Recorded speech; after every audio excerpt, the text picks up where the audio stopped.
हाँ।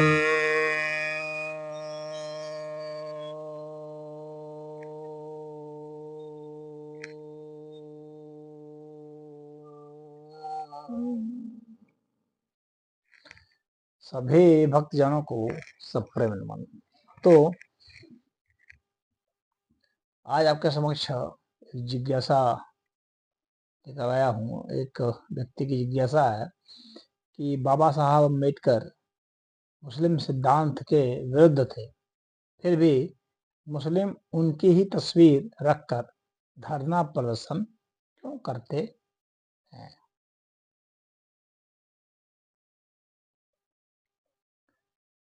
जाहिर सी बात है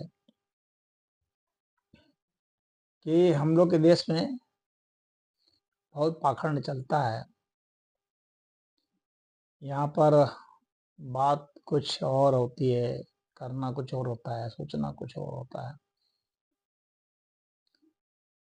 धरना प्रदर्शन राजनीति में तो भीड़ का बहुत वैल्यू है कि भीड़ जैसे भी आ जाए। भाई आप कहीं रैली कर रहे हैं, धरना कर रहे हैं, प्रदर्शन कर रहे हैं, तो वहाँ भीड़ की जरूरत है। भीड़ जैसे भी आ जाए। तो अब जानते हैं कि दलित जो है वो बाबा साहब अम्बेडकर के नाम पर इकट्ठे हो जाएंगे। तो चलो इकट्ठे हो लेते हैं, वो कर लेते हैं, इनके आधार पर गेम खेलते हैं, फिर उनके बाद जो होगा देखा जाएगा। फिर तो जो करना है करना ही है। अपना करना क्या है, इस्लाम का जो है भाई, वे तो एक ही के पीछे है मुस्लिम, और वो है मोहम्मद साहब। और एक ही किताब को मानना है, और वो है कुरान।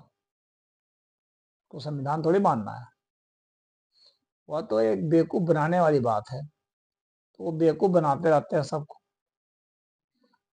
उनको पता है कि अम्बेडकर जो थे वो विरोधी थे। अम्बेडकर ने अपनी किताब में और भारत के पार्टीशन के बारे में जो है किताब लिखी है, तो उसमें स्पष्टता लिखा है कि मुस्लिम जो हैं वे कुरान को मानते हैं, मोहम्मद को मानते हैं, वे अपने भाईचारा को मानते हैं, वे किसी दूसरे को नहीं मानते, और दूसरे के प्रति वफादार भी नहीं होते।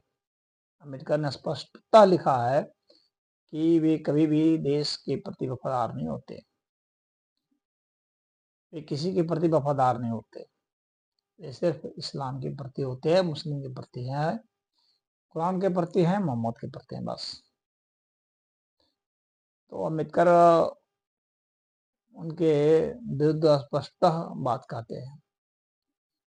अम्बेडकर ने सच्ची बात कही है, कोई विरोध में तो नहीं लिखा है, सच्ची बात कही है। तो ये जो है उसके विरुद्ध में बात है, लेकिन फिर भी उनको ले आते हैं। चलो भाई, इनके नाम पर जो है इतने लोगों को हम ला सकते हैं, ले आते हैं, तो धरना प्रदर्शन सफल हो जाता है। इसके अलावा दूसरी बात है, वे हिंदुओं को कमजोर करना चाहते हैं। उनके कुछ वर्ग को अपने में मिला करके हिंदुओं को कमजोर करते हैं। हिंदुओं से ही लड़ाने का उनका ये फॉर्मूला है।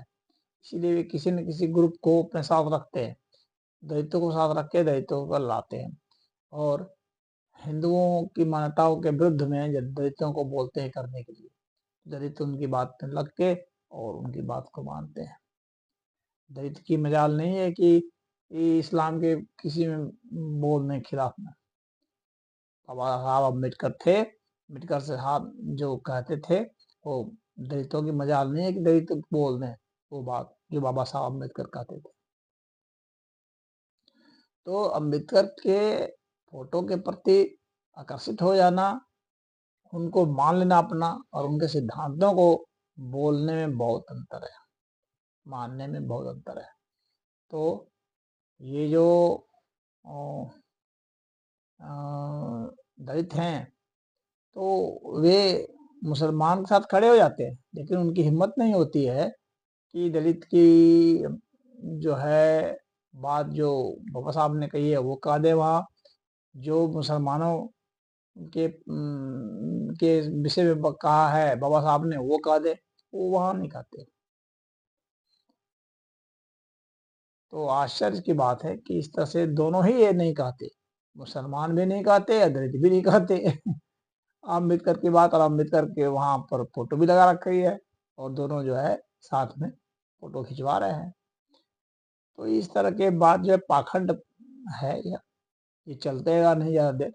और अब ये क्या करते हैं, ये जो है दलितों की लड़की को फंसा लेना, लड़की है तो लड़का को फंसा लेना, तो लव जिहाद कर लेते हैं आसानी से, भड़का देते हैं, तो बेवकूफ़ बना लेते हैं इस तरह से, और थोड़े से पैसे वैसे दे करके और जो है अपने हिसाब से चला लेते हैं। तो ये सब जो चल रहा है, तो जान ही रहे हैं कि मुसलमान सब क्या क्या कर रहे हैं। अभी हाल फिलहाल में सिडनी में मार दिया यहूदियों को, यहाँ भारत में भी मार दिया था पहलगाम में। तो ये सब चलता रहता है इनका, इनका सदैव यही चलेगा, यही फार्मूला रहेगा सदैव, हर देश में एक करेगा, यही करेगा फार्मूला। मारो, जो इस्लाम नहीं है उसको मारो, जब मारो जहाँ पाओ वहां मारो, जहाँ मौका देखो वहां मारो। तो जो अगर साथ लेके किसी को चल रहे हैं, थोड़ा देर साथ ले रहे हैं, धरना प्रदर्शन में साथ हो गए, ये नहीं समझना कि तुम्हारे साथी हो गए वो, नहीं नहीं नहीं, वो तो जब मौका मिलेगा तुम्हें मार देंगे। तो दलितों को जब मौका मिलेगा वो मार देंगे वे। और दलितों के ऊपर अत्याचार उनका बहुत जबरदस्त है, बहुत जगह घोड़ी पर चढ़ने पर रोक देते हैं, क्या क्या करते हैं, और लड़कियों को अगवा कर लेते हैं, तो मार देते हैं जान से, और उनकी ज़मीन कब्जा कर लेना, आम मदरसा बना लेना कब्जा करके, यही सब करते रहते हैं सब।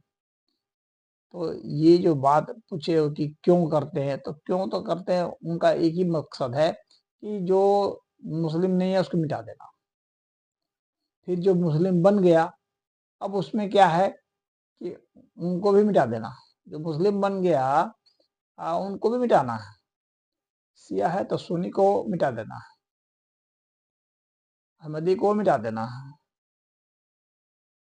बरेलवी को मिटा देना है। यानी सब उसमें एक दूसरे, जब सारे जहाँ मुस्लिम हैं वहाँ क्या है, वहाँ भी देखिए लड़ाई हो रही है, तो वे दूसरे मत वाले को जो इस्लाम के भीतर भी है उनको भी मिटा देंगे, उनका ही काम। फिर उसमें भी अगर एक रह गए, खाली शिया रह गए या बाहर जगह सुन्नी रह गए, तो उसमें नहीं है कि ऐसा नहीं है कि आप शांत से रहेंगे, नहीं नहीं नहीं, फिर उसमें भी मारेंगे।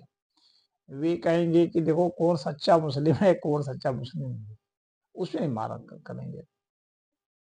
अंत में क्या होगा, अंत में क्या होगा, एक भी कोई नहीं रह जाएगा।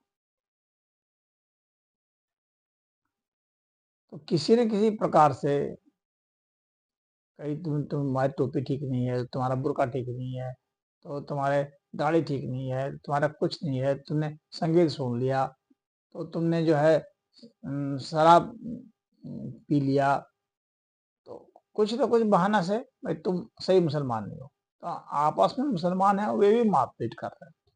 तो उनका एक ही मकसद है, खत्म हो जाना, सबको खत्म कर देना। ये है कि पहले वे जो गैर मुस्लिम है उसको खत्म करेंगे, फिर आपस में जो दूसरे जो पथ हैं मुसलमान में उनको खत्म करेंगे। तभी तो एक तो मस्जिद में दूसरा में नहीं जा सकता। तो ये इनका चलता रहेगा। क्यों करते हैं, तो इनका यही करना है, क्योंकि सबको खत्म करना है। इनका मूल मकसद यही है कि सबको खत्म कर देना है, किसी को भी नहीं छोड़ना है। जो गैर मुस्लिम है उनको तो नहीं छोड़ना पहले, फिर मुसलमान में ही किसी को भी नहीं छोड़ना है। तो यही है, टोटल एनिहिलेशन, टोटल एनिहिलेशन करना है इनका, सबको सपाचट कर देना, कोई नहीं रहे। अंत में एक कोई रहेगा, वो अपने आप ही मर जाएगा। जब कोई दुनिया में किसी को रहने नहीं देगा, तो एक व्यक्ति जो बचेगा, एक ग्रुप जो बटेगा छोटा सा, वो आपस में ही मर जाएगा इसी तरह से, कोई रहेगा नहीं। तो उनको लगेगा कि अब जो है अब कयामत आ जाएगी। यही है इनकी कयामत। हरि ओम।